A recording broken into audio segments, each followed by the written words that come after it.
Hello കൂട്ടുകാരെ, ഇന്ന് നമുക്ക് നല്ലൊരു തേങ്ങാപ്പാലിൽ നല്ല വറ്റിച്ചെടുത്ത ഒരു ചിക്കൻ കറി കണ്ടാലോ. അപ്പോൾ നല്ല ടേസ്റ്റി ആയിട്ടുള്ള നല്ല നാടൻ ചിക്കൻ കറിയാണ്. അപ്പോൾ അതെങ്ങനെയാണ് തയ്യാറാക്കേണ്ടത് നമുക്ക് നേരെ വീഡിയോയിലേക്ക് പോകാം.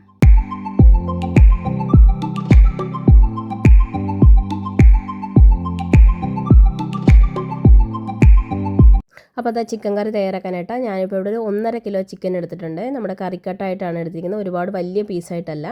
അത് നല്ലപോലെ കഴുകി വൃത്തിയാക്കിയതിന് ശേഷം അതിനകത്തേക്ക് ആവശ്യത്തിനുള്ള ഉപ്പും, ഒരു 1/2 ടീസ്പൂൺ മഞ്ഞൾപ്പൊടിയും, 1 ടീസ്പൂൺ ഗരം മസാല പൊടിയും, ഒരു നാരങ്ങയുടെ നീരും കൂടി ചേർത്ത് നല്ലതുപോലെ ഒന്ന് മിക്സ് ചെയ്ത് വെക്കണം കേട്ടോ. അപ്പോഴത്തേക്ക് നമ്മുടെ ചിക്കനിലേക്ക് ഉപ്പും പുളിയൊക്കെ നല്ലപോലെ പിടിച്ച് കിട്ടും. അപ്പോൾ അതിനായിട്ട് നല്ലതുപോലെ ഒന്ന് മിക്സ് ചെയ്ത് ഒരു 10 മിനിറ്റോ 15 മിനിറ്റോ അല്ലെങ്കിൽ മാറ്റി വയ്ക്കണേ. വേറൊരു പാത്രത്തിലേക്ക് നമ്മളൊരു 4 സവാള നീളത്തിലരിഞ്ഞത് എടുത്തിട്ടുണ്ട്, ഒരു 100 ഗ്രാം ഉള്ളിയും കൂടി ചേർത്തെടുത്തിട്ടുണ്ട്, 2-3 പച്ചമുളകും കൂടി കീറിയതും കൂടി ചേർത്ത് കുറച്ച് ഉപ്പും കൂടി ചേർത്ത് നല്ലപോലെ കൈകൊണ്ട് ഞെരടി ഇതുപോലെ മാറ്റി വയ്ക്കണം കേട്ടോ. നമ്മൾ കൈകൊണ്ട് നല്ലപോലെ ഞെരടി അതിനകത്ത് ഇങ്ങനെ നമ്മുടെ സവാളയൊക്കെ നല്ല സോഫ്റ്റ് ആയിട്ട് വരും, അതുവരെ ഒന്ന് കൈകൊണ്ട് ഞെരടി വെക്കണം. ഇങ്ങനെ ചെയ്യുമ്പോൾ നമുക്ക് സവാള പെട്ടെന്ന് തന്നെ വഴണ്ട് കിട്ടാൻ ഏറ്റവും നല്ലതാണ് കേട്ടോ. പിന്നെ അതുമാത്രമല്ല, ഇങ്ങനെ ചെയ്യുമ്പോൾ ഒരു പ്രത്യേക ടേസ്റ്റാണ്. എല്ലാവരും ഒന്ന് ട്രൈ ചെയ്ത് നോക്കൂ കേട്ടോ.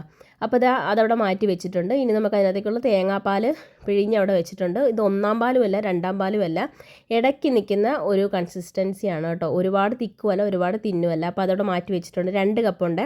പിന്നെ ഒരു പാൻ ചൂടാക്കാൻ വേണ്ടി വെക്കുക. അതിനകത്തേക്ക് 1 ടേബിൾ സ്പൂൺ എണ്ണ ഒഴിച്ചു കൊടുത്തിട്ടുണ്ട്. പിന്നെ കുറച്ച് ജീരകം, പട്ട, ഗ്രാമ്പു, ഏലയ്ക്ക ഇതെല്ലാം ഓരോന്ന് വീതം ഇട്ട് കൊടുത്തിട്ടുണ്ട്. അതൊക്കെ ഒന്ന് പൊട്ടി വരുന്ന സമയത്ത് നമുക്ക് അതിലേക്ക് 1 ടേബിൾ സ്പൂൺ ഇഞ്ചി വെളുത്തുള്ളി ചതച്ചതും കൂടി ചേർത്ത് കൊടുക്കുക കേട്ടോ. അതും കൂടി ചേർത്ത് കൊടുത്തതിന് ശേഷം നമ്മൾ തിരുമ്മി വെച്ചിരിക്കുന്ന നമ്മുടെ ഉള്ളി ചേർത്ത് കൊടുത്ത് നല്ലതുപോലെ ഒന്ന് വഴറ്റിയെടുക്കണം കേട്ടോ. അപ്പോൾ നമ്മുടെ ഉള്ളിയൊക്കെ നല്ലതുപോലെ കളറൊക്കെ ചേഞ്ചായി വരുന്നിടം വരെ ഒന്ന് വഴറ്റിയെടുക്കണം. അതുവരെ നമുക്കൊന്ന് വഴറ്റിയെടുക്കാം. ഇതിനകത്ത് ഉപ്പൊക്കെ ചേർത്ത് കൊടുത്തിട്ടുണ്ട്. നമ്മൾ പ്രത്യേകം ഉപ്പൊന്നും ചേർത്ത് കൊടുക്കേണ്ട ആവശ്യമില്ല. പിന്നെ ലാസ്റ്റ് ഇതിനകത്ത് ഉപ്പ് വേണമെന്നുണ്ടെങ്കിൽ മാത്രം ചേർത്ത് കൊടുത്താൽ മതി കേട്ടോ. ചിക്കനിലും നമ്മൾ സവാളയിലൊക്കെ ഉപ്പ് ചേർത്ത് കൊടുത്തിട്ടുണ്ട്. ഇപ്പോൾ അതാ നമ്മുടെ സവാളയൊക്കെ നല്ലതുപോലെ വഴൻ്റെ കളറൊക്കെ ചേഞ്ചായി വന്നിട്ടുണ്ട്. പെട്ടെന്ന് തന്നെ വഴണ്ട് കിട്ടും കേട്ടോ നമ്മൾ അങ്ങനെ ചെയ്ത് വെച്ചിരിക്കുന്നതുകൊണ്ട്. അതിനകത്തേക്ക് 1 ടേബിൾ സ്പൂൺ മല്ലിപ്പൊടിയും, 2 ടേബിൾ സ്പൂൺ കാശ്മീരി മുളക് പൊടിയും, 1 ടീസ്പൂൺ ഗരം മസാലയും കൂടി ചേർത്ത് നല്ലതുപോലെ ഒന്ന് വഴറ്റിയെടുക്കണം. നമ്മുടെ പൊടിയുടെയൊക്കെ ഒരു പച്ചമണം മാറുന്നിടം വരെ ഒന്ന് വഴറ്റിയെടുക്കണം കേട്ടോ. ഇനി നമുക്ക് പൊടിയുടെ ഒരു പച്ചമണം മാറി വരുന്ന സമയത്ത് നമുക്ക് അതിനകത്തേക്ക് 2 തക്കാളി നീളത്തിലരിഞ്ഞതും കൂടി ചേർത്ത് കൊടുക്കാം. അപ്പോൾ ചെറുതായിട്ട് അരിഞ്ഞു കൊടുക്കണമെങ്കിൽ അങ്ങനെയും ചേർത്ത് കൊടുക്കാം. ഞാനിപ്പോൾ നീളത്തിലാണ് അരിഞ്ഞ് ചേർത്ത് കൊടുക്കുന്നത്. അതും കൂടി ചേർത്ത് കൊടുത്തതിന് ശേഷം ഒന്ന് നല്ലതുപോലെ ഒന്ന് മിക്സ് ചെയ്ത് വഴറ്റിയെടുക്കണം കേട്ടോ. അപ്പം മിക്സ് ചെയ്തതിന് ശേഷം ഇതിനകത്തേക്ക് നമുക്ക് തേങ്ങാപ്പാൽ ചേർത്ത് കൊടുക്കണേ. തേങ്ങാപ്പാൽ ഞാനിപ്പോൾ ഇവിടെ ഒരു 1/2 കപ്പ് തേങ്ങാപ്പാലാണ് ചേർത്ത് കൊടുക്കുന്നത് ആദ്യമേ തന്നെ. അതിനുശേഷം ആ തേങ്ങാപ്പാലിൽ നമുക്ക് ആ പൊടിയൊന്ന് മിക്സ് ചെയ്തെടുക്കാവേ.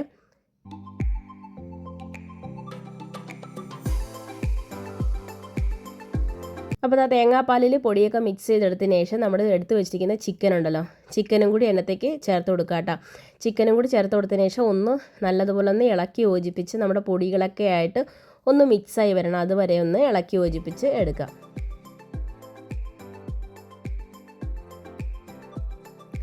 അപ്പോൾ അതാ നല്ലപോലെ പൊടിയൊക്കെ മിക്സായി വന്നിട്ടുണ്ട്. ഇനി നമുക്ക് അതിനകത്തേക്ക് 1 കപ്പ് തേങ്ങാപ്പാൽ ചേർത്ത് നല്ലതുപോലെ ഒന്നുകൂടെ മിക്സ് ചെയ്ത് എടുക്കണം. നമ്മുടെ തേങ്ങാപ്പാലിൽ ഒരുപാട് ഇത് പിരിഞ്ഞൊന്നും പോകത്തില്ല കേട്ടോ. ഇത് അധികം കട്ടിയുള്ള തേങ്ങാപ്പാലല്ല, പക്ഷേ ഒരുപാട് കട്ടി കുറഞ്ഞ തേങ്ങാപ്പാലും അല്ല കേട്ടോ. അപ്പോൾ ഒരു കപ്പ് തേങ്ങാപ്പാൽ ചേർത്ത് കൊടുത്തിട്ടുണ്ട് ആദ്യമേ തന്നെ.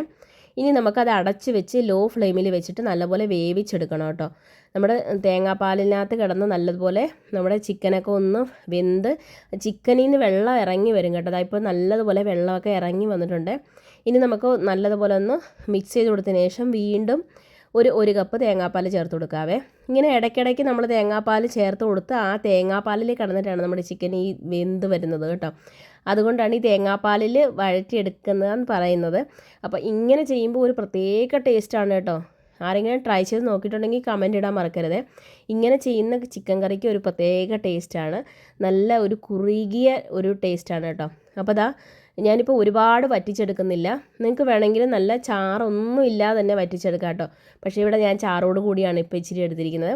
ലാസ്റ്റ് അതിനകത്തേക്ക് കുറച്ച് കറിവേപ്പിലയും കൂടി ഇട്ട് കഴിഞ്ഞാൽ നമ്മുടെ ചിക്കൻ കറി ഇവിടെ റെഡി ആയിട്ടുണ്ട്. അപ്പോൾ അത്രയേ ഉള്ളൂ. വളരെ ടേസ്റ്റി ആയിട്ടുള്ള നമ്മുടെ തേങ്ങാപ്പാലിൽ വെന്ത ചിക്കൻ കറി ഇവിടെ റെഡി ആയിട്ടുണ്ട്. അപ്പോൾ എല്ലാവർക്കും വീഡിയോ ഇഷ്ടപ്പെട്ടെന്ന് വിചാരിക്കുന്നു. ഇതുപോലെ ഒന്ന് ട്രൈ ചെയ്ത് നോക്കിയിട്ട് ഫീഡ്ബാക്ക് ഇടാൻ മറക്കരുത് കേട്ടോ. അപ്പോൾ നമ്മുടെ ചാനലിൽ സബ്സ്ക്രൈബ് ചെയ്തില്ലെങ്കിൽ സബ്സ്ക്രൈബ് ചെയ്യാൻ മറക്കരുത്. പുതിയൊരു വീഡിയോ ആയിട്ട് വരുന്നതിന് വരെ താങ്ക്സ് ഫോർ വാച്ചിങ്.